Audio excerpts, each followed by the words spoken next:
भगवान करे हमारे घर में हमेशा दिवाली बनी रहे, हमारे घर में हमेशा प्रेम और मिठास बना रहे, हमारे घर में हमेशा आनंद माधुर्य बना रहे। अरे मेरे भाई, रावण ने मरते मरते राम से कहा था कि राम, मेरे मरने के बाद किसी कोने में बैठकर सोचना, शक्ति मेरे पास ज्यादा थी। अरे मेरी तो पूरी लंका सोने की, तेरे तो अयोध्या में तेरा सिंहासन भी सोने का ना होगा। महादेव मेरी मुट्ठी में, शनि मेरे काख में, नवग्रह मेरे पांव के नीचे और यमराज मेरे कहे पे चलने वाला।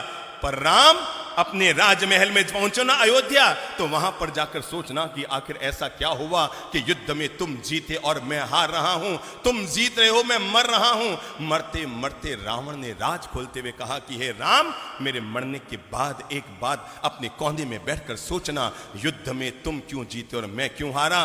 तुम शक्तिशाली थे इसलिए नहीं जीते राम, शक्ति मेरे पास है। तुम भक्ति करते हैं भगवान की, अरे महादेव की जो मैंने भक्ति की है दुनिया में किसने की होगी। पर राम तुम इसलिए जीत गए, राम तुम इसलिए जीत गए।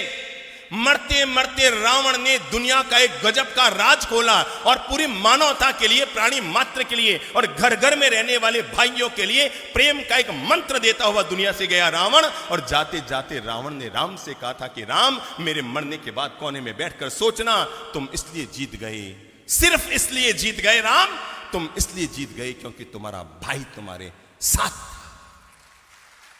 बस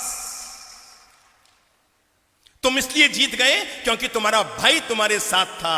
और राम, मैं इसलिए हार गया क्योंकि मेरा भाई किसके साथ? तेरे साथ था। रावण ने मरते मरते राम से अनुरोध किया था कि अयोध्या में जब राज सिंहासन पर बैठो तो एक पल के लिए आंख बंद करके मेरे चेहरे को याद करके सोचना, अगर तुम्हारा भाई भी मेरे साथ होता और मेरा भाई भी मेरे साथ होता तो युद्ध में रावण जीतता या राम जीतता। यह है भाई भाई के प्रेम की ताकत। और जिस घर में, जिस समाज में, जिस परिवार में, जिस राष्ट्र में यह ताकत हुआ करती है, वहां पर दुनिया की कोई ताकत उस परिवार को कमजोर नहीं कर सकती।